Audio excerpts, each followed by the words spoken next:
नमस्ते दोस्तों, आपका हमारे चैनल पर स्वागत है। आज मैं आपके लिए एक नई कहानी के साथ हूँ, तो बिना किसी देरी के चलिए शुरू करते हैं। काली जुबान का अभिशाप, डरावनी कहानियाँ। मित्रों, आपने काली जुबान शब्द सुन रखा होगा। अक्सर कभी किसी के बोलने से कुछ अशुभ हो जाता है तो उस इंसान को काली जुबान वाला इंसान कहते हैं और उसे समाज में हीन भावना से देखा जाता है। दोस्तों, आज का हमारा किस्सा इसी बात पर आधारित है।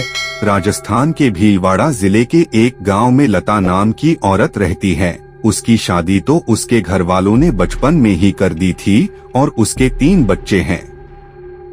उसको उसके ससुराल वाले तो बहुत प्यार से रखते थे, लेकिन गांव वाले उस पर किसी प्रेत आत्मा का साया बताते थे। गांव वाले उससे अक्सर दूर ही रहते, क्योंकि वो जो भी बोलती वो सच हो जाता था। लता के मायके में उसके पड़ोसी बताते हैं कि बचपन में लता को एक कुत्ते ने काट लिया तो लता ने अचानक मुंह से कुत्ते के लिए बददुआ निकली कि इस कुत्ते को मौत क्यों नहीं आ जाती। अगले दिन हुआ भी कुछ ऐसा और वो कुत्ता गली के बाहर मरा हुआ पड़ा था।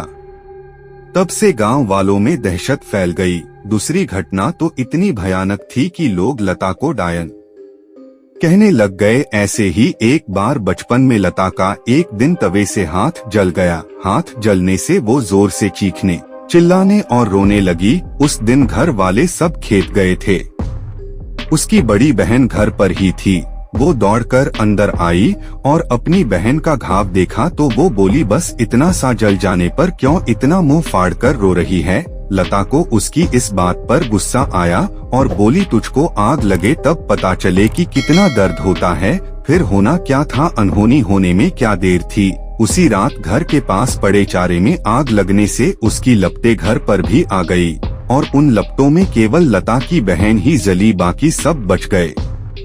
काफी ज्यादा जल जाने की वजह से कुछ ही दिनों में उसकी मौत हो गई। इस घटना के बाद से लोग उसे चुड़ैल कहकर पुकारने लगे। ऐसी और कई घटनाओं को लता के परिवार ने सहा, लेकिन आखिर बेटी को कैसे बाहर निकाल सकते हैं, ये सोचकर चुप रहे। बचपन में ही 10 साल की उम्र में उसकी शादी करवा दी गई। लता का पति पेशे से ड्राइवर है और वो रोज उसे माता के मंदिर में ले जाता है ताकि काली शक्तियाँ उस पर हावी ना हो पाए। लता अपनी कली जुबान के अभिशाप से अभी भी जूझ रही है और अक्सर चुप ही रहती है। पता नहीं कभी कौन सी बात मुंह से निकल जाए और उसके पति और ससुराल वालों को कोई नुकसान पहुंचे। अगर आपको हमारा यह कहानी पसंद आई है तो हमारा चैनल सब्सक्राइब कर लीजिए ताकि आने वाला वीडियो आपसे मिस न हो। धन्यवाद दोस्तों।